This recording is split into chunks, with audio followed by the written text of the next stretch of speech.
और जो मैं आज बात कर रहा हूँ जीएसटी के बारे में, जो जीएसटी जो वन नेशन वन टैक्स का जो हमारा कॉन्सेप्ट है, जो कि विजुलाइज किया हुआ है, जो जिसको विजन रखा हुआ है, उसके अंदर मैं बात कर रहा हूँ कैश सप्लाई की।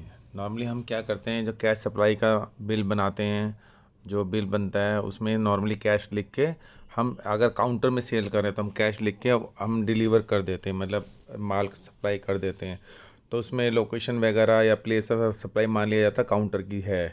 लेकिन रूल जो 46 के अंदर जो है उसमें थोड़ा बदलाव आया है। उसमें ये बोला गया है कि चाहे वो सप्लाई काउंटर पे हो, लेकिन आपको उस बिल के अंदर यानी इनवॉइस के अंदर, और जो जो हमारा परचेजर है, बायर है, उसका एड्रेस मेंशन करना ज़रूरी है। पर्टिकुलरली उस केस के अंदर जब सप्लाई 50,000 से ऊपर की है। पहले आप क्या करते थे, आप कैश लिख के उसमें CGST SGST का अमाउंट डाल देते थे और आपकी सप्लाई कैश करके आप बिल काट देते थे। लेकिन अभी आपको क्या करना है, उसमें प्रॉपर प्लेस जो जहाँ पे माल लेके जा रहे हैं, यानी जो एड्रेस है, एड्रेस किसका, रिसिपिएंट का एड्रेस आपको आपके इनवॉइस के अंदर, टैक्स इनवॉइस के अंदर डालना पड़ेगा।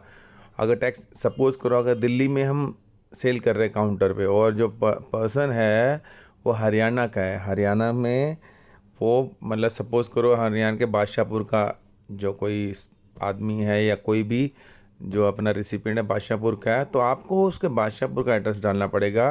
तो अकॉर्डिंगली आपका उसमें IGST की ही, मतलब IGST ही हमें लगाना पड़ेगा। नहीं तो पहले के हम क्या करते थे, CGST और SGST करते थे। और 50,000 से ऊपर की सप्लाई पे तो आपको बहुत ही ध्यान रखना है, और ये रूल 46 के हिसाब से आपको करना पड़ेगा आपको। तो क्योंकि आप जब इनवॉइस बनाएंगे, कैश की इनवॉइस में कैश तो लिखना है, लेकिन अगर आउट ऑफ स्टेट जाता है, मतलब आउट ऑफ स्टेट जाता है, तो आपको IGST लगाना ही पड़ेगा।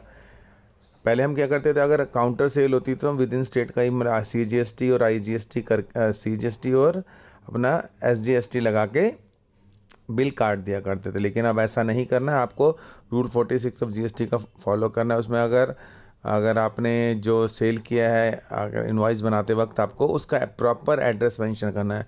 अगर वो एड्रेस रिसिपेंट का एड्रेस है जो वो इंटर स्टेट यानी बाहर है, वो यानी स्टेट से बाहर है, तो आपको IGST की ही कैलकुलेशन करनी पड़ेगी। रिवेन्यू शेयरिंग जो होता है गवर्नमेंट का, वो IGST के अंदर ही जाएगा।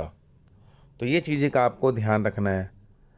और इसी के साथ हम अगले अपडेट में मिलेंगे दोबारा, जो हमारे GST वाले चैनल के अंदर है। और जो हम GST रिलेटेड जो छोटे मोटे चेंज और जो पर्टिकुलरली आपको ध्यान रखने वाली चीज़ें आपको मैं बताऊंगा।